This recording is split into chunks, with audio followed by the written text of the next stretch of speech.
What if the problems we face every day aren't actually real, not in the way we think? Alan Watts was adamant that all the fear, the endless chase we all seem to suffer, is something we invent and impose upon ourselves. Hard to accept, I know. But if you keep watching, this Alan Watts-inspired video will explore the possibility that we literally create our own problems without even knowing it. And in doing so, you and I hold the key to ending them too. Alan's gentle words were often weighted with more meaning than some of us can handle. But he was right about so much that we'd be fools to ignore his claims, or at least try and unpack some of the truths wrapped within his eloquent speeches, which is what we'll do together. Let's start with something we all admit is true, that most of us live on a kind of mental treadmill, what some would now call the Matrix, chasing our dreams, seeking security, desperate for approval. Our souls are hungry for purpose. Our minds are in need of a deeper meaning to life. This universal trait is one of the human dynamics that brought Watts to his conclusion that we are perpetually creating problems to distract ourselves from being present. To Alan, the tendency of our minds to solve one issue and instantly manufacture another problem to indulge another puzzle wasn't a flaw as much as a habit. A habit that has become a deeply ingrained psychodramatic loop that we rely upon to stay occupied, feel clever, and flex our minds with continual brooding over some unsolved drama. Intelligent human minds can't help but love problems, so they tend to invent things to chew on. But most of us mistake this mental activity for life purpose. But in truth, it taxes our life essence, the loss of which directly keeps us from living. Even the best of us very often put enormous amounts of energy into solving the wrong problems, effectively fixing everything on the surface instead of tending to the foundations. Watts was known to put this in his own unique way when he would ask, "Is this truly your problem? Or have you borrowed it from someone else?"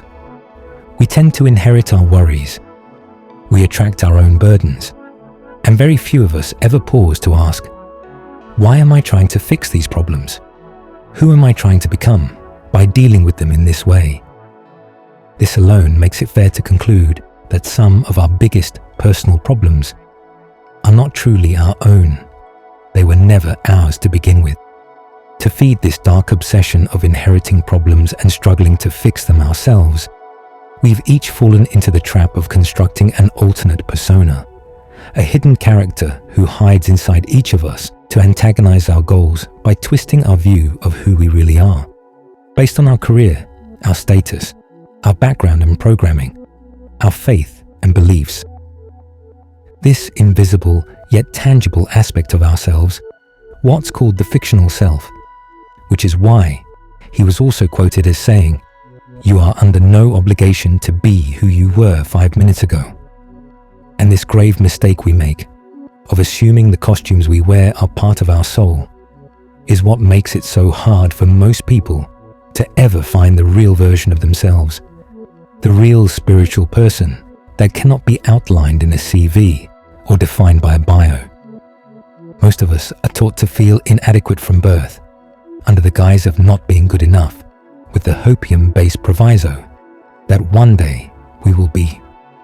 When we finish all of our dinner, or tidy our room, or score a goal, or earn a star at school, or graduate with distinction, which of course we extrapolate to also mean once we're rich, or successful at work, or famous, or spiritual enough. But alas, that one day we've promised ourselves and dangled as an eternal carrot may never arrive at all. This vicious cycle of enticing delusion and disappointing failure, Watts called the loop of becoming, in which we are so busy trying to keep becoming that we end up never being.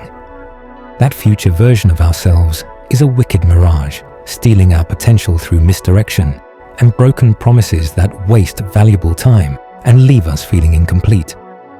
Whereas in reality, we are always a work in progress, yet still an intrinsic part of the whole. It is in our human nature to constantly be incomplete and simultaneously whole, like the paradox of life that we each represent, both a growing component of a larger system and a fully completed living holistic being in our own self-sufficient right, both at the same time. Which brings us to one of the most modern problems we create: comparison. Measuring ourselves against what we see or evaluate others to be. To this phenomenon, Watts would chuckle. There is no such thing as a correct shape of a cloud. We each are always improvising, learning as we go and constantly breaking the mold. There is no gold standard to being human. So it's time we stopped comparing our unique insides to other people's edited, carefully presented, high-performing outsides. They are essentially false representations themselves, acting as fake avatars that project superficial impressions which influence us all. It could be argued that the moment we accept our own shape and embrace our own weirdness, we will be free to attain the strength and foresight to stop trying to fit into someone else's mold. It's as if we create our own problems because we ultimately want to try and control them. But how can we possibly control the randomness of life? Any inkling of control over this crazy world of chaos is surely just a beautiful illusion, hectic enough to convincingly occupy our hyperactive minds. Trying to control life is like trying to grab water, says Alan. We all fear letting go and just being, so we invent stuff to worry over, to preoccupy ourselves from the true art of living amidst a world full of rules, guidelines, and expectations meticulously designed to criminalize our innocent souls. Through the artificial construct of society, the imposition of edicts and statutes upon our everyday lives are impossible enough to adhere to. So why would any natural human being endeavor to bring even more problems their way? So if we internalize our own problems to distract us from this daily drudge of struggling to comply with the life path society places us upon, we will allow our life journey, our desires and preferences to blind us from the existence of this overbearing and invisible paradox. A paradox which will never be alleviated by allowing extra problems to accumulate around us, through the bad habit of giving subconscious worries the permission they require to regenerate themselves and magnify our woes right under our noses.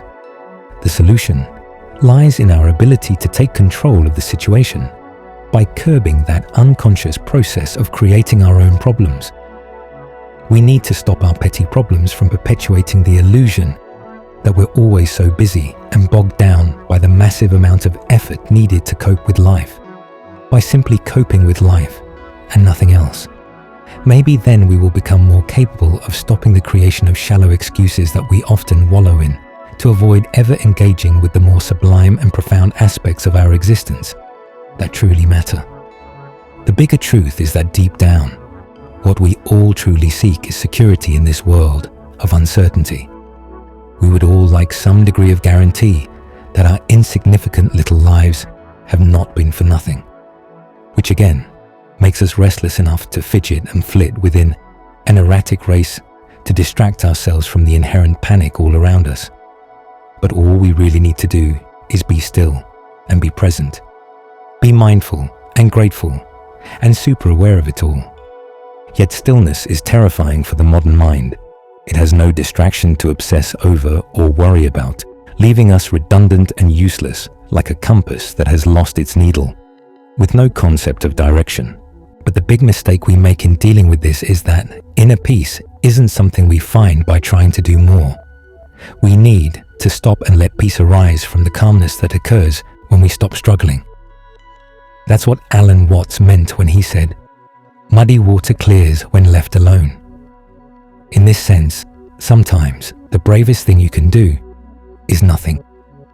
Watts also said that suffering begins once we believe we are separate, when we see ourselves as detached from others, separate from the world, isolated from the only important moment, the now. But the truth is, you and the universe are not separate.